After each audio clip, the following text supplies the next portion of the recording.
Jason, give yourself a way too early pat on the back, and I will do the same. Do it. Come on. Just give yourself a harder pat on the back. Hard. God, this is too overreaction. Too overreaction. I know, we're way ahead of the schedule, but as talking about that, we will get to it in a minute. The Chicago Bulls this year, are they good? From what we've gauged so far in the very small but significant case study as the first 3 to 4 games in the NBA, they look pretty good. Some crazy things are happening. Dwyane Wade is shooting phenomenally well in comparison to how Dwyane Wade has done in the past from the three-point range.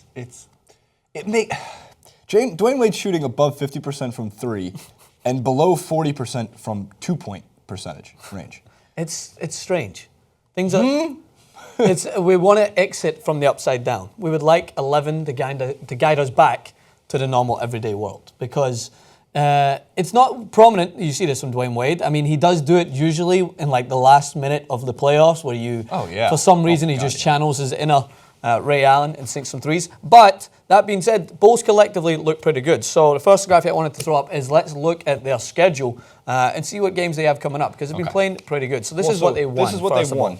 Okay, so before we get into this, but I'll actually recap. They're playing the Celtics Thursday. We shot this clip on Wednesday. So if they lose by 50 points and shoot 8% from 3, don't let that distract you. They're still 3-1. But they also beat the Celtics. Yes. At home. And the Pacers. 105-99. And the Pacers. Those are 2 good Eastern Conference teams, top to bottom, with good coaches, everything involved with that. The Nets are not. They're not a good team. No. The Nets are not. So that's expected. Yeah. And even though the Nets are, I believe, 3-1 against the spread this year, they're like 1-3 on the season. Yeah. So if you're back the Nets if they're getting points. We knew Nikola Mirotic in his rookie year had an all-around game, including a 3-point shot, and Doug McBuckets could also find a way to hit the 3. But the reason that those two are shooting more, or I should say better from 3, in addition to the surprise that Dwyane Wade is shooting efficiently from 3, and Jimmy Butler, 2 guys who in their past, the history will tell you, are not good 3-point shooters, that are not going to be able to string together game after game after game, which is 3 games. I know it's very overreactionary, that maybe the Bulls are good. Part of that, yes, falls on the moody, kind of like owning a cat that you threw some water on, Rajon Rondo, who can spread the floor a lot just through his passing ability. It would have been the apocalypse if Rajon Rondo was shooting 50% from 3. No, yeah, we're getting a little too ahead of ourselves. But we know that Rajon Rondo's passing in his prime, easily you could state is one of the best. Still up there. Still up there. But we're not saying he's in his prime. I'm not going to get that ahead. But 22 assists in the last 2 games proves that he's finding open looks. And there's one thing that with Derrick Rose's scattered career at the Chicago Bulls, in his prime, phenomenal. Obviously, we've seen that with his MVP season. Right. But they've been struggling to try and find a system that works when Derrick Rose happens to be sitting out. How can they utilize a player who's so versatile and a good two-way guard like Jimmy Butler? And it seems like Rajon Rondo, I'm not saying it's always going to be this way through the season. You know what you get with Rajon Rondo? If you keep him happy, if he's not throwing those mood swings, he's going to get you the ball. He's going to get the ball to those players that can do the damage. And I think that when they added the youth and the experience this year, when you bring in Dwyane Wade, Rajon Rondo, and then you have, for me, one of the best players on his day in the league in Jimmy Butler, you have a combination that can work. It's going to obviously hit a major roadblock when you come up against teams that are just going to try to outscore you. But at the moment, they look pretty good going forward. And the Celtics are a team that I think are going to come into their own as the season goes on. Yeah, they're off to a slow start. A slow start is what I imagine. It's not fair for me to say that the Bulls might be good and everybody might have been wrong about the Bulls, especially me when I kept making all the jokes about their 3-point shooting, even though I do believe I put them in my Eastern Conference top 8 just as a surprise to be like, well, if the Bulls experiment works, because that's what they kept saying. This roster is going to implode 30 games in the season. I said if the Bulls were 15 games below 500 through the 40-45 mark of the season, Fred Hoiberg is beyond fired. Yeah. So, and there's a couple people in the comment section like, oh, Fred Hoiberg, they're going to fire Fred Hoiberg. No, right now they won't.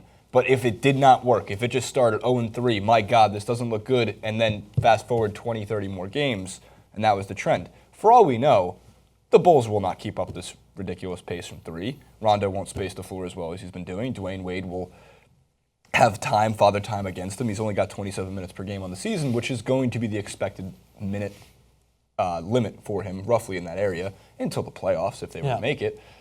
Jimmy Butler around 32, 33 minutes. So the thing I like about Fred Hoiberg, what he's doing is minutes management's really well, getting everybody involved. Rookie Denzel Valentine seeing some looks. Rolo as the low post threat and defensive center there to at least try to protect the rim. You know, he benefits from having guys like Dwyane Wade, Jimmy Butler, and Rondo around him because it takes a lot of the pressure off when you don't have to worry so much about scoring. Your job is really just to sit there and protect the rim. So it's unfair to say that the Bulls are good after 3 games and the Celtics, they're just off to a slow start. Yeah, it's very hypocritical of me. I'm fully aware of that. But the thing is, it's the difference between jumping the gun and being, the Bulls are going to go to the playoffs. They look great. But there's also a difference between looking at this, the NBA in particular, and how many games there is, and how much leeway you have to try and find your way back to a decent run of form. And I think that the Chicago Bulls, I don't think there's any problem with us starting off by saying they look good, because let's face it, Chicago is a town that's rich in basketball, and they've been waiting for a good team to come back into fruition. They've had great players, they just haven't seemed to work together. So I really don't think it's a problem when you get enthusiastic and you get excited about a team that starts the season well, that looks decent. And even if they don't make the playoffs, which I, along with you, had stated at the start, I think they would, it's just good to see a good team get off to a good start with those transitions that they've made. Yeah, it's just weird seeing Dwyane Wade in a Bulls jersey. I know. You watch it, well, because the thing is that they're both like red, white, black. Those are the colors for both teams. At glance, you're like, so at first you're like, oh God, they spelled heat wrong. What's a B doing in there? So lastly, I wanted to wrap up on this point. Lastly, the Bulls have not gotten off to a 3-0 start, believe it or not. It's the 95-96 Jordan Bulls season, which I find amazing because 3-0, it's not that hard to do to start a season. It's been almost 20 years. And I think with that, they're even more deserving of some credit. A clip coming off. A clip. You got a clip. A good clip. Congrats to you. Comments, let us know. Francis _Maxwell, Jason Rubin 91.